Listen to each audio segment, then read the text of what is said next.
마태복음 Q&A 제95회 18 1. 누가 천국에서 더 큰 사람인가? 마태복음 18장은 그때 제자들이 예수께 나와 이르되 천국에서는 누가 크니이까라는 기록으로 시작합니다. 즉 제자들이 천국에서는 어떤 사람이 더 크고 어떤 사람이 더 낮은지를 예수님께 물어보는 장면으로 시작합니다. 먼저 여러분께 여쭈어 보겠습니다. 여러분은 제자들의 이 질문을 어떻게 평가하십니까? 어떤 제자인지 그 제자 질문 참 잘했네. 마침 나도 궁금했었는데 나 대신 질문해주니 고맙기까지 하구먼. 이렇게 평가하십니까? 아니면 어떻게 이런 질문을 할 수 있지? 참 수준 낮은 제자들이구먼. 예수님의 제자가 정말 맞아? 이렇게 평가하십니까? 즉, 제자들의 질문이 수준 높은 질문이라고 생각하십니까? 아니면 엉뚱하고 황당한 질문이라고 생각하십니까? 다른 문제를 여쭈어 보겠습니다. 마태복음 19장 16절 어떤 사람이 주께 와서 이르되 선생님이여 내가 무슨 선한 일을 하여야 영생을 얻으리까라고 물어보는 장면이 있습니다. 여러분은 이 사람의 질문이 수준 높은 질문이라고 생각하십니까?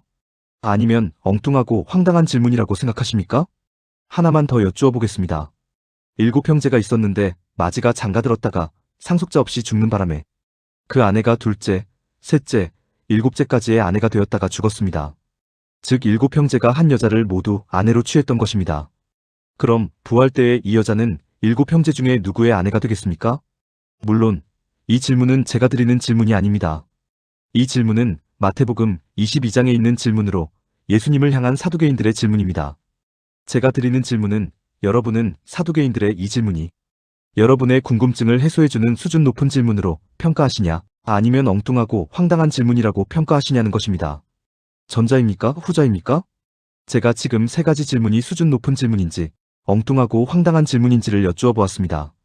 어떤 분들은 수준 높은 질문이라고 평가했을 수도 있고 어떤 분들은 엉뚱하고 황당한 질문이라고 평가하기도 하셨을 것입니다. 그런데 세 질문은 정말로 엉뚱하고 황당한 질문입니다. 아니, 어쩌면 원천적으로 질문으로 성립될 수도 없는 틀린 질문입니다. 왜 그런지 제가 문답형으로 설명해 보겠습니다. 천국에서 어떤 사람은 100평대 최고급 빌라에 살고 어떤 사람은 달동네 판자촌에 살면 되겠습니까? 되지 않겠습니까? 되지 않습니다. 천국에서 어떤 사람은 최고급 슈퍼카를 타고 다니고 어떤 사람은 지팡이에 의지한 채 간신히 걸어다니며 살면 되겠습니까? 되지 않겠습니까? 되지 않습니다. 천국이 왜 천국이고 지옥이 왜 지옥입니까? 지옥이 지옥인 가장 큰 이유는 차별이 있기 때문입니다. 차별이 있기에 사람과 사람 사이에 귀천이 생기고 그 귀천으로 인해 어떤 사람은 지옥과 다름없는 삶을 살게 되는 것입니다. 그래서 천국에는 차별이 있으면 안 됩니다. 차별이 있으면 그 순간 지옥으로 변합니다. 당연한 결과로 천국에는 큰 사람과 작은 사람이 따로 있을 수 없습니다. 따라서 천국에서는 누가 크냐는 제자들의 질문은 그야말로 엉뚱한 질문, 황당한 질문, 틀린 질문입니다. 또 구원을 얻고 영생을 얻는 것이 하나님의 은혜, 하나님의 공로 때문입니까? 아니면 나의 수고, 나의 공로 때문입니까? 하나님의 은혜, 하나님의 공로 때문입니다. 내가 선한 일을 많이 했는지, 내가 악한 일을 많이 했는지는 중요하지 않습니다. 구원은, 영생은 오로지 하나님의 은혜, 하나님의 공로로 말미암는 것이기에 나의 능력과 재주, 나의 행위와 행동은 아무런 변수가 되지 않습니다. 따라서 내가 무슨 선한 일을 하여야 영생을 얻을 수 있느냐는 질문은 그야말로 엉뚱한 질문, 황당한 질문, 틀린 질문입니다. 또 부활에 대해 여러분께 여쭈어 보겠습니다. 여러분, 부활이 육신의 부활을 의미합니까? 아니면 하나님에 대해 죽었던 사람이 하나님에 대해 살아나는 것을 의미합니까? 전자입니까? 후자입니까? 후자입니다. 부활은 죄인이었던 사람이 예수님의 십자가 사역으로 말미암아 성도로 거듭나는 것을 의미하는 말이지 죽었던 육신이 되살아나는 것을 의미하는 말이 절대로 아닙니다. 따라서 부활 때의 7형제 중에 누구의 아내가 되느냐는 질문은 그야말로 엉뚱한 질문, 황당한 질문, 틀린 질문입니다. 지금까지 세 가지 질문이 틀린 질문이라는 것을 확인했습니다. 여기서 하나만 더 여쭈어 보겠습니다. 여러분은 틀린 질문을 받았을 때 그 틀린 질문에 대해 그대로 대답을 해주십니까? 아니면 틀린 질문을 바로잡은 후에 대답을 해주십니까? 100이면 100, 1000이면 1000, 질문을 바로잡은 후에 대답을 해주실 것입니다. 틀린 질문을 바로잡지 않고 대답을 해주면 엄청난 오해가 일어나기 때문입니다. 엄청난 비극이 일어나기 때문입니다. 그래서 여쭈어 보겠습니다. 마태복음 18장 1절 그때에 제자들이 예수께 나와 이르되 천국에서는 누가 크니이까라는 질문에 대해 예수님은 마태복음 18장 3절로 4절 진실로 너희에게 이르노니 너희가 돌이켜 어린아이들과 같이 되지 아니하면 결단코 천국에 들어가지 못하리라.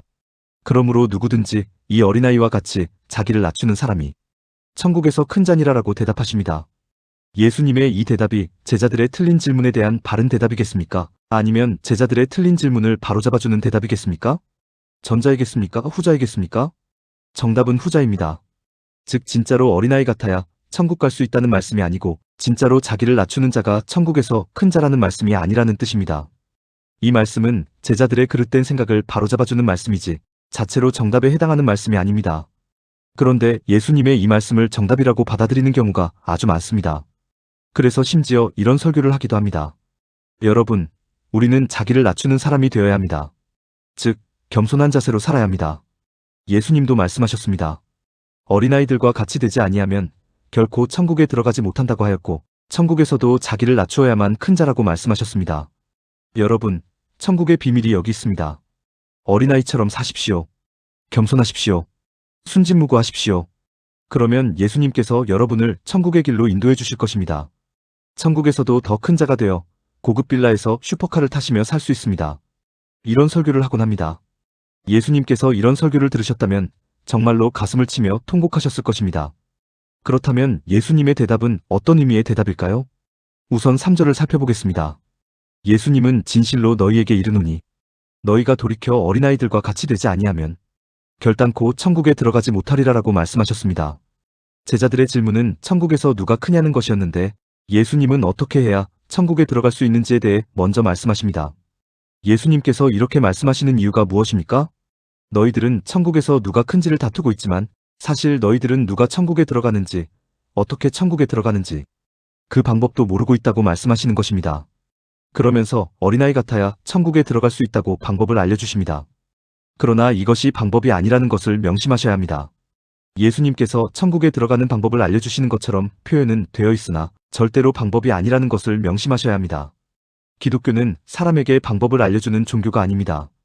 방법을 알려주고 열심히 노력해보라고 권면하는 종교가 아닙니다. 일단 사람이 할 수 있는 최선의 노력을 다해보고 신의 선처를 기다리라고 말하는 종교, 즉 진인사대천명의 종교가 아닙니다. 기독교는 사람에게는 방법이 없다고 선언하는 종교입니다.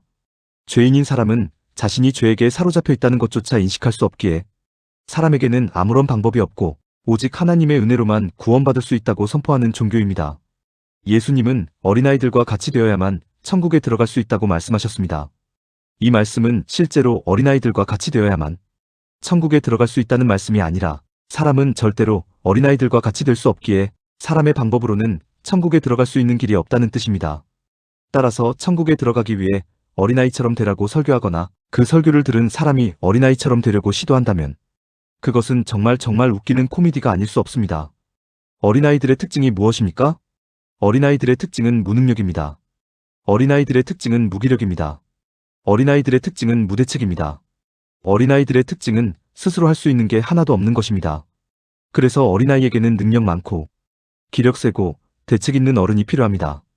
어린아이를 도와줄 수 있는 어른이 필요합니다. 이처럼 하나님 앞에서 사람은 무능력하고 무기력하고 무대책인 존재입니다.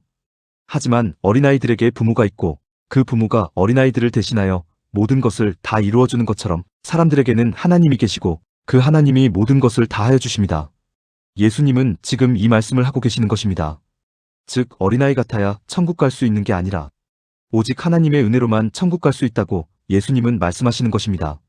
기독교는 사람에게 방법을 제시하여 주는 종교가 아니라 하나님께서 사람이 겪는 문제의 해결자가 되어 주심을 선언하는 종교입니다. 제자들은 우리가 천국에 들어갔다고 칩시다라고 전제했는데 예수님은 그런 전제는 불가능하다라고 말씀하시는 것입니다. 사람에게는 천국 가는 방법이 없다라고 선언하심과 동시에 하나님이 천국 가는 해결책이 되어 주시겠다라고 선언하시는 것입니다. 그리고 그것을 위해서 나 예수가 왔고 그것을 위해서 나 예수가 십자가를 질 것이고 그것을 위해서 나 예수가 부활할 것이다라고 선포하시는 것입니다. 제자들은 천국에서는 누가 크냐고 질문했는데 예수님은 어떻게 해야 천국에 들어가느냐로 대답하셨습니다. 어떻게 해야 천국에 들어갑니까? 정답은 하나님께서 하신다는 것입니다. 이제 이 대답을 제자들의 질문과 관련지어 보겠습니다. 천국에 들어온 자는 어떤 자들입니까? 모두 하나님의 은혜로, 하나님의 일하심으로, 하나님의 복주심으로, 하나님의 능력으로 들어온 자들입니다. 자신의 수고, 자신의 능력, 자신의 대안, 자신의 방법으로 들어온 것이 아니라 모두 동일하게, 모두 똑같이, 모두 차별 없이 오직 하나님의 은혜로 천국에 들어온 자들입니다. 그렇다면 그들을 향해 천국에서는 누가 크니까? 라는 질문이 통할 수 있겠습니까? 통할 수 없겠습니까? 통할 수 없습니다. 예수님께서는 4절에서 그러므로 누구든지 이 어린아이와 같이 자기를 낮추는 사람이 천국에서 큰 자니라라고 말씀하셨습니다. 이렇게 말씀하셨다고 해서 이 말씀이 천국에 큰 자와 작은 자가 있다는 말씀이 아닙니다. 더더욱 큰 자가 되는 방법을 알려주시는 말씀이 아닙니다. 천국에는 크다, 작다는 개념 자체가 없습니다. 비교할 수 있는 대상이 없고 차별을 만들어낼 수 있는 방법이 없기 때문입니다. 자신의 수고와 자신의 공로를 드러낸 경우가 있어야 비교를 해볼 수가 있고 비교를 해봐야 크고 작음을 분별할 수 있습니다. 그런데 그런 경우가 없기에 비교 자체가 원천적으로 불가능합니다. 그러니 당연히 크다, 작다는 구분이 나올 수 없습니다. 끝으로 4절을 다시 한번 보겠습니다. 그런데 4절을 방법론적 시각과 결과론적 시각으로 다시 한번 보겠습니다. 방법론적 시각으로 4절을 보면 누구든지 이 어린아이와 같이 자기를 낮추는 사람이 천국에서 큰 자니라이지만 결과론적 시각으로 보면 천국에 온 성도들은 어린아이와 같이 이미 자기를 낮춘 사람으로서 이미 큰 자이다라고 할 수 있습니다. 어린아이가 되고 싶으십니까? 여러분은 이미 어린아이와 같이 되신 분들입니다. 천국에 들어가고 싶으십니까? 여러분은 이미 천국의 백성된 자들이십니다. 천국에서 큰 자가 되고 싶으십니까? 여러분은 이미 아주 큰 자이십니다. 왜냐하면 여러분은 이미 하나님의 은혜로 구원을 받아 하나님의 성도, 하나님의 자녀, 하나님의 백성된 분들이기 때문입니다. 공감이 되었다면 구독과 좋아요, 알림 설정 부탁드립니다. 하나님의 말씀을 바르게 전하는데 큰 도움이 될 것입니다. 평등하고 공정하며 정의롭고 행복한 세상을 이루는데 큰 도움이 될 것입니다.